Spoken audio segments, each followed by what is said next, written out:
Nous nous sommes retrouvés avec Madame Geneviève d'ailleurs sur ce plateau il y a quelques mois où nous avons eu une discussion sur l'état des lieux où on le ressentait déjà, cette sorte de température sociale où ça se voyait, c'était flagrant que la jeunesse africaine adhère totalement à l'AES. Je connais beaucoup de dirigeants politiques, notamment ici en France, qui aimeraient bien avoir ce type de plébiscite parce qu'effectivement c'est un plébiscite, c'est un tsunami. Donc je suis heureux que ce que j'avais pas prédit.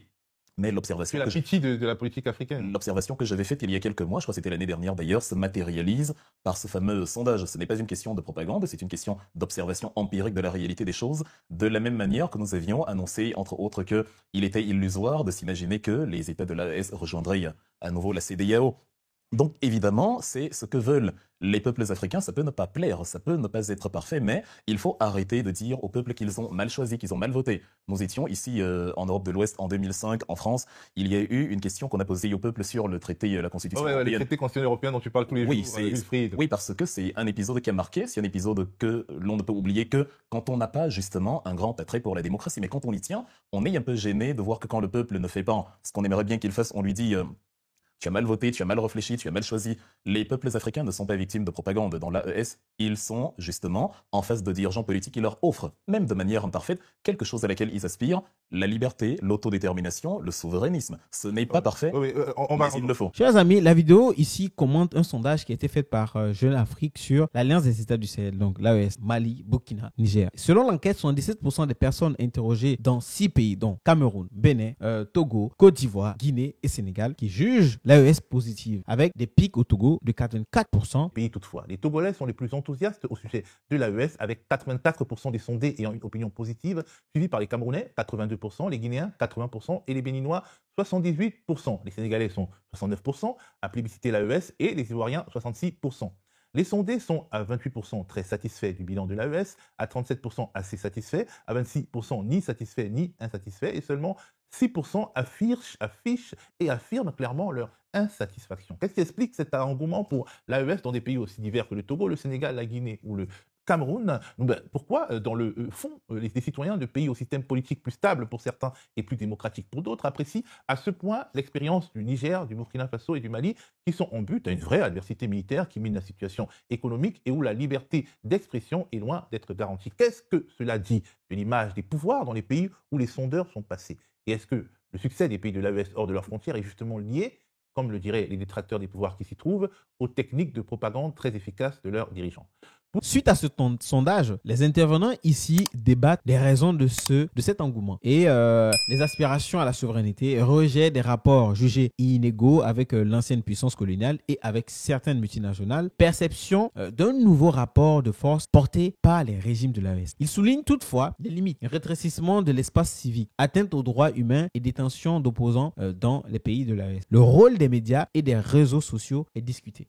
Entre propagande, post-vérité et diversification des sources d'information, ce qui influencerait l'image des régimes. L'adhésion plus forte au Togo et au Cameroun est sans doute peut-être reliée pour certains à l'absence d'alternance et au désir de changement, tandis que la relative prudence en Côte d'Ivoire et au Sénégal renverrait à leur contexte politique interne. Les critiques visent aussi des démocraties de façade dans la région. Candidature verrouillée, élections biaisées qui affaibliraient la légitimité de leurs leçons adressées à l'AES. Donc la discussion appelle les puissances étrangères à la cohérence.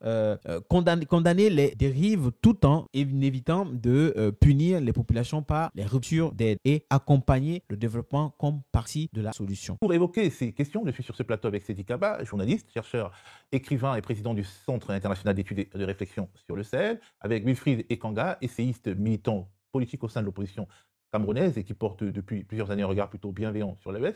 Nous sommes également en visio avec Geneviève Gutzinger, ancienne journaliste communicante, qui, elle, au contraire de Wilfried, n'a pas un a priori très positif, et c'est le moins que l'on puisse dire, sur l'AES. Bonjour à vous. Bonjour. Bonjour. Alors, on va commencer très, très rapidement. Vous avez lu ce sondage dans les détails. Est-ce que vous êtes un peu, beaucoup, passionnément ou pas du tout surpris par les résultats? Je commence par Geneviève, qui est un peu loin. Qui est un peu loin, mais très près de vous quand même. Tout en bas du sondage, il y a un petit chiffre aussi dont vous n'avez pas parlé, qui est 51%. Au départ, 51% des personnes qui ont été interrogées n'avaient jamais entendu parler de l'AES. Donc en fait, le sondage porte sur la moitié, sur une moitié simplement. Donc, la moitié des personnes ne savaient même pas ce qu'était l'AES. ça n'enlève rien au fait que ces chiffres témoignent effectivement d'une adhésion assez importante des populations d'Afrique francophone. Donc méconnaissance d'un côté et adhésion pour ceux qui connaissent plus ou moins. À mon avis, ça rentre dans la logique d'une adhésion au souverainisme, évidemment, une envie de souveraineté qui peut être un peu incantatoire parfois, mais dans laquelle on se retrouve de la part de ces dirigeants de l'AES. C'est la puissance, je pense, d'un narratif qui est très bien ce que vous appelez la propagande, moi aussi j'appelle la propagande, un narratif qui fonctionne parfaitement bien, qui est très huilé, relayé par des réseaux sociaux très puissants, et qui gomme finalement tout le reste que vous avez évoqué rapidement, c'est-à-dire cette question des droits de l'homme, cette question des résultats. Voilà, ça c'est pour un premier éclairage, mais après il y a d'autres choses à dire effectivement par rapport au niveau de démocratie dans les pays concernés eux-mêmes et au niveau d'adhésion ou de non-adhésion avec les gouvernants de ces pays. Alors, on va, après ce premier tour de table, entrer un peu dans les détails et dans les pays, mais j'aimerais vraiment un regard général, Wilfried, sur la perception que tu peux avoir des résultats de ce sondage.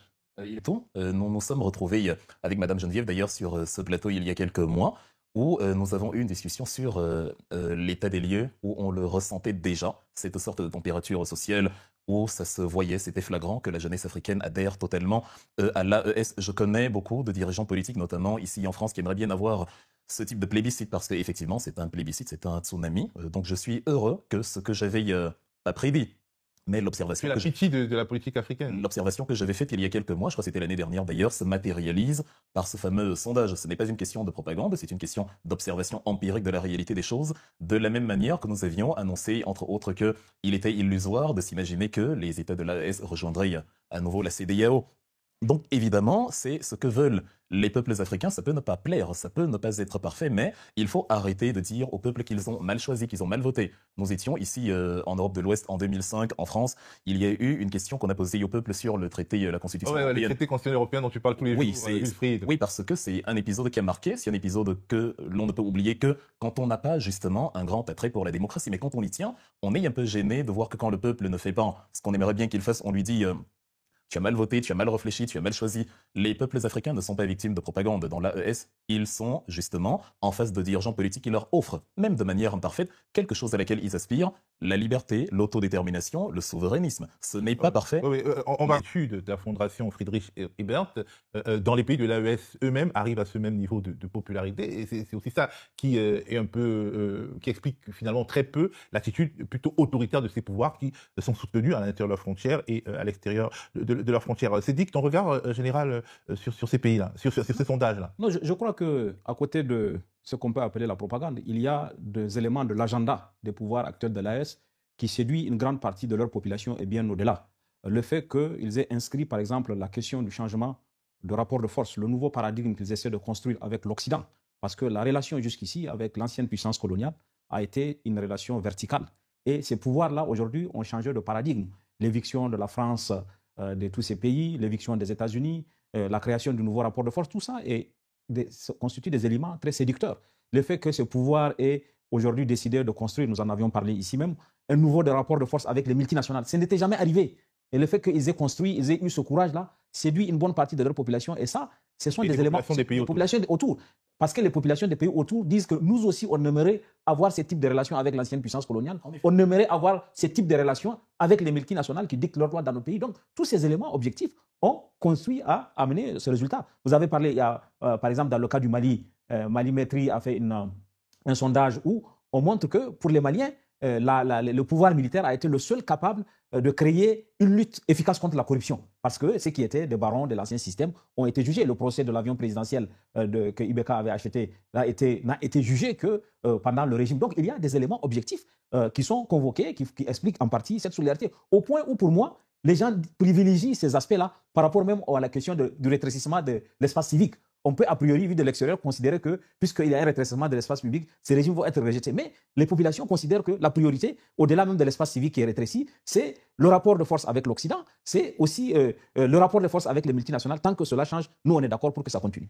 Alors, justement, on va entrer maintenant plus en détail, parce qu'il y a une forte adhésion, mais c'est une adhésion différenciée.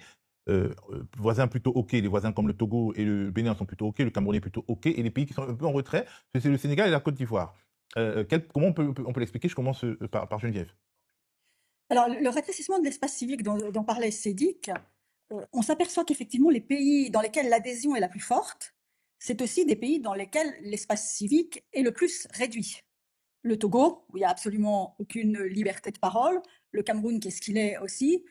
Donc les pays dans lesquels la liberté d'expression est la plus bafouée, elle est à peu près dans tous les pays concernés, hein, mais encore sans doute davantage au Togo et au Cameroun que dans tous les autres, sont les pays dans lesquels il y a la plus forte adhésion à l'AES. Après, plébiscite, je rebondis quand même sur le mot plébiscite de Sédic, c'est un plébiscite en dehors des États de l'AES. Ce qui serait intéressant, ce serait quand même d'avoir le même sondage Ouais, mais auprès justement, il y a eu des des études. populations de l'AES. Mais justement, il y a des études de Friedrich Ebert et également de Malimétrie. Il y a eu des études dans ces pays qui montrent à peu près les mêmes tendances, hein. Bon, maintenant, effectivement, un sondage Qui dans sont d'autres pays. anciennes, qui remontent pas à quelques jours, quelques En semaines. fait, nous devons encourager finalement les faiseurs de sondages à faire plus de sondages pour que On justement doit l'opinion publique encourager. africaine soit une actrice de la géopolitique, de la politique internationale, parce que pendant longtemps, on n'a jamais demandé, et on ne s'est jamais demandé ce que les Africains pensaient. Maintenant, on commence à le faire, et c'est heureux. Donc, a priori, selon Geneviève, ce sont les pays finalement dans lesquels il y a les plus grandes insatisfactions, ou bien où il y a les pays les plus bloqués politiquement, les plus autoritaires, on va dire, les deux anciennes colonies allemandes, Togo et Cameroun. Bon, ça n'a rien à voir avec les colonies allemandes. Quelle est ton analyse? Pourquoi cet engouement différentiel, Wilfried? Alors peut-être que la corrélation n'est pas bonne, peut-être que c'est la manière dont on analyse la chose qui crée la confusion. On n'a pas besoin d'établir un rapport entre la restriction des libertés dans un pays X et le ressenti des citoyens de ces pays par rapport à l'AES. Il y a d'autres critères qu'on met également sur la table. Quand vous écoutez Madame Geneviève sur le commentaire qu'elle fait de ces sondages, on a une partie de la réponse des populations africaines qui manifestent une grande adhésion à la démarche de Ibrahim Traoré, d'Abdourahmane Chani et autres, parce que les militaires disent à leur population, vous voyez, votre volonté n'est pas respectée par des gens qui vont avoir une attitude paternaliste à votre égard, quand bien même vous vous exprimeriez. Ton opinion, c'est quoi ton analyse? Oui, c'est mon analyse. Et je dis, il n'y a pas que le fait qu'il y a des restrictions des libertés dans un pays X qui doit être mis en relation avec ce que les citoyens de ce pays X pensent de l'AES. Et qu'est-ce qu'il faut faire? Il faut plutôt se demander pourquoi les Africains ont des opinions positives de l'AES. Peut-être que si on avait un échantillon plus grand, que ce soit en Côte d'Ivoire ou au Sénégal, un échantillon différent dans une autre ville, dans une autre localité. A priori, ce sont des échantillons représentatifs. Donc la question, c'est vraiment, à ton avis, hein, peut-être que c'est de la supputation, mais pourquoi par exemple, moi je vois qu'un pays comme le Bénin, c'est un pays qui est plutôt au voisin de l'AES, avec lequel le pouvoir a des difficultés, mais bon, il y a quand même une forte adhésion au Bénin. Je vois que le Togo, c'est un pays où il y a eu des émeutes politiques assez fortes, et il y a une très forte adhésion. Est-ce que c'est pas l'anti-modèle justement? Et en cela, est-ce que Geneviève n'a pas touché quelque chose? C'est-à-dire, étant donné que, est-ce que c'est pas, il y a pas une corrélation entre la haine qu'on peut ressentir pour le pouvoir de notre pays et l'adhésion qu'on peut avoir pour l'AES, qui est comme l'anti-modèle? En fait, c'est malvenu de comparer Ibrahim Traoré et Paul Biya. On ne peut pas s'arrêter et dire il y a restriction des libertés au Burkina Faso, il y a restriction des libertés au Cameroun. Paul Biya au Cameroun est considéré comme le meilleur élève de la France. D'ailleurs, il l'a dit lui-même. Il est considéré comme quelqu'un qui n'a pas une vision politique, qui n'a pas une projection d'avenir et qui restreint les libertés. Avec Ibrahim Traoré, le ressenti est différent. On le voit comme quelqu'un qui, parce que le Burkina Faso est dans une situation de crise, et vous me reprochez souvent de mentionner toujours, parce que c'est un fait, le fait que les, des puissances tapis dans l'ombre ou pas d'ailleurs, reconnaissent de temps à autre leur implication dans la situation absolument chaotique qu'il y a dans la région. Et donc, les populations vont mieux comprendre là-bas le contexte dans lequel ils se trouvent et dire que si il y a des mesures coercitives à un instant T ici, c'est parce que la situation est compliqué et parce que de l'extérieur, il y a des gens qui voient d'un mauvais œil la démarche souverainiste justement des militaires qu'il y a au pouvoir. J'ai parlé tout à l'heure de la projection d'avenir. Ibrahim Traoré met en place des projets que nous pouvons voir quand on va vous parler, monsieur Sidi Kaba l'a dit avec brio, des rapports avec les multinationales. C'est très intéressant. Il y a le contentieux entre la compagnie australienne West African Resources qui avait un contentieux avec le pouvoir burkinabé où il fallait passer de 10% à 15% dans la participation de l'État burkinabé sur l'or exploité par la multinationale en question. Donc, les populations vont regarder cet élément et se dire que oui, voilà ce dont nous avons besoin. Et les populations vont avoir une perspective différente où ils vont se dire ok, c'est bien beau de dire que les dirigeants ne permettent, enfin les dirigeants depuis qu'ils sont là n'ont pas permis au pays de décoller, n'ont pas permis à la balance commerciale de décoller, mais d'un autre côté c'est également parce que une partie de la richesse de notre pays est, entre les mains d'entités extérieures qui n'ont pas la décence de normaliser un peu, de rééquilibrer un peu les rapports, de rééquilibrer un peu les rentrées, et donc c'est bien beau de venir nous dire que vous nous aimez beaucoup et que vous voulez qu'on soit plus démocratique et qu'on ait des dirigeants qui permettent à notre économie de s'envoler, mais justement dans cette optique il faudrait que vos multinationales puissent avoir un regard, une approche économique plus humaniste envers nos concitoyens. C'est cet élément d'hypocrisie qui, à un moment donné, peut fâcher les populations locales qui vont se dire, justement, restriction des libertés, oui, peut-être, mais il y a peut-être pas des circonstances atténuantes, mais il y a des circonstances qui nous conduisent à prioriser un certain type d'éléments et à reléguer l'élément liberté publique à un instant où on aura réglé la problématique sécuritaire, la problématique économique, la problématique des rapports de force entre nous et les structures économiques internationales. Il faut dire... oui. Parlons de l'appréciation différentielle quand même, parce que Wilfried n'a pas beaucoup parlé de ça, mais qu'est-ce qui explique que le Togo, le Cameroun soit plus en première ligne? Parce qu'on peut se dire, au Sénégal, il y a peut-être une querelle de modèles, puisque le Sénégal est un modèle qui se veut démocratique et souverainiste, là où les pays de l'AES, c'est des modèles autoritaires et souverainistes. On peut se dire qu'avec la Côte d'Ivoire, c'est devenu un problème de politique interne, puisque l'AES, Alassane Ouattara est un adversaire des pays de l'AES qui le lui rend bien. Les relations sont terribles avec Ibrahim Traoré, au point où Alassane Ouattara, qui a été amené au pouvoir avec le concours du Burkina de Compaoré, a peur que Traoré lui fasse la même chose. On peut aussi se dire que, bon voilà... Moi, je pense que dans les deux pays que l'on cite, le Cameroun et le Togo, il faut quand même remarquer que c'est des pays qui n'ont pas connu d'alternance depuis très longtemps. Le Togo, le pouvoir est en place depuis 2005, le Cameroun, le pouvoir en place depuis 1967 au Togo. Oui. En tout cas, le président actuel est là depuis 2005, mais quand on fait la somme, ça fait depuis 1967. Donc, dans ces deux pays, il n'y a pas eu d'alternance. Et le fait que, par exemple, un pays comme le Togo, un pays comme le Mali plutôt, même si c'est par des voies non démocratiques, on peut voir qu'il y a eu d'abord le coup d'État de 2020 qui a renversé Ibeka, ensuite le coup d'État de mai 2021. Ça veut dire qu'il y a une possibilité de changement de régime qui peut être séducteur pour des pays qui n'ont pas connu de changement de régime du tout. Lorsqu'on parle de l'AES, je pense... C'est l'âge du capitaine, parce que quand on regarde Ibrahim Traoré, il pourrait être le petit-fils de Paul Biya. Il y a tous ces éléments qui sont mis ensemble. Mais il faut moi, je crois que si on veut affiner un peu l'analyse, il faut regarder les pays de l'AES ne sont pas homogènes.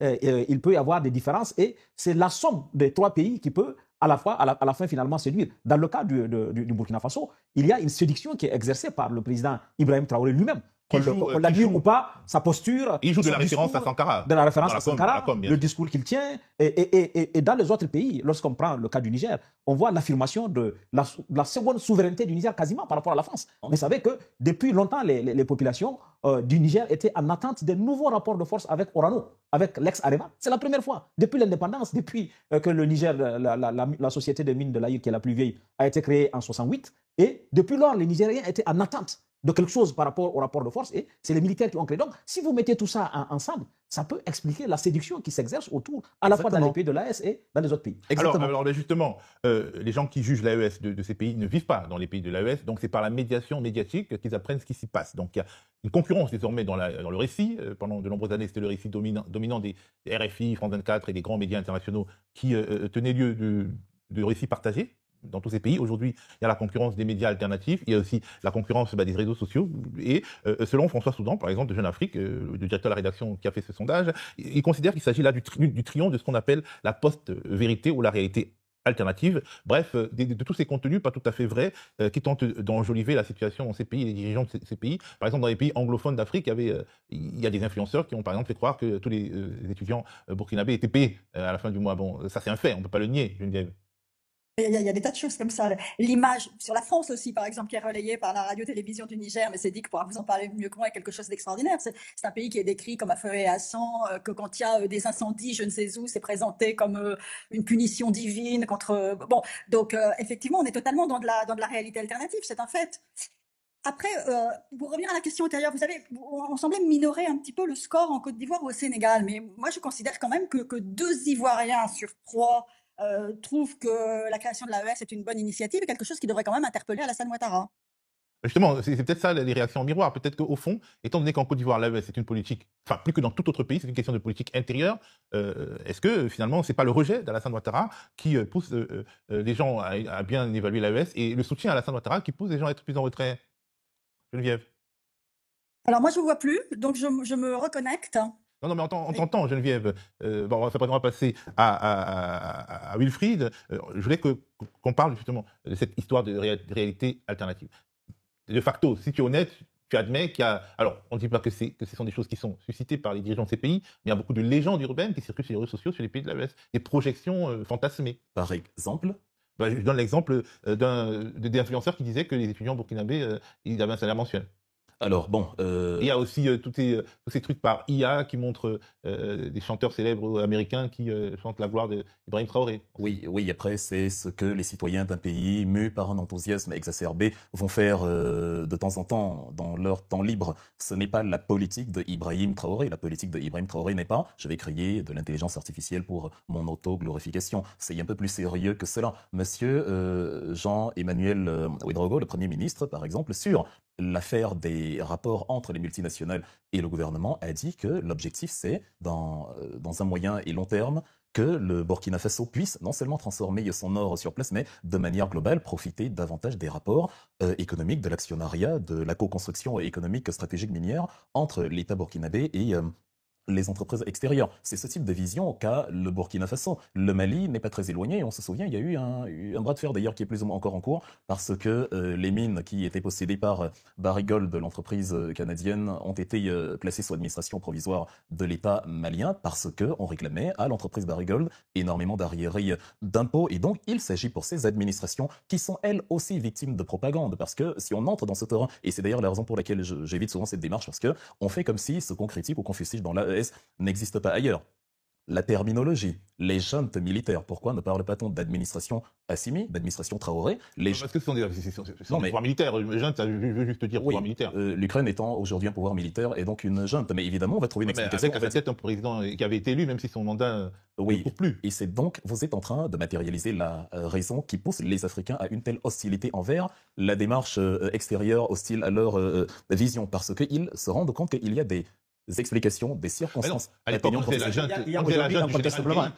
la junte du général Gueye en 2000. Non, mais je veux dire, dans le contexte actuel, quand la population approuve, parce que c'est dans la même optique qu'on va parler du prince héritier en Arabie Saoudite. Pourtant, il s'agit de monarchie, il s'agit de privation des libertés, il s'agit de dictature, mais les rapports sont excellents avec la France et l'Allemagne, le Qatar, les Émirats. Pourtant, on n'a pas oublié l'épisode de monsieur Jamal Khashoggi, totalement déchiqueté. Journaliste. Oui, déchiqueté en octobre 2018 à l'ambassade d'Istanbul. Je crois que c'est que ce point que Théophile a soulevé est important. Mais il faut dire qu'il y a des vérités alternatives pour essayer un peu de dévaloriser l'adhésion des populations à ce que fait l'AES. À mon avis, n'est pas très sain. Parce qu'aujourd'hui, il fut un temps où nous n'avions pas ces médias-là, aujourd'hui les différents médias sociaux tels qu'ils sont, et il y a quand même un déséquilibre de la source de l'information. Vous savez, il y a eu une période où on a décidé ici à l'UNESCO, en tout cas Vue d'Afrique, de créer un nouvel ordre de l'information parce que les sources d'information étaient occidentales, exclusivement, quasiment. Donc, l'Associated Press, Reuters et l'AFP qui sont les grandes agences de presse, France 24, CNN, etc.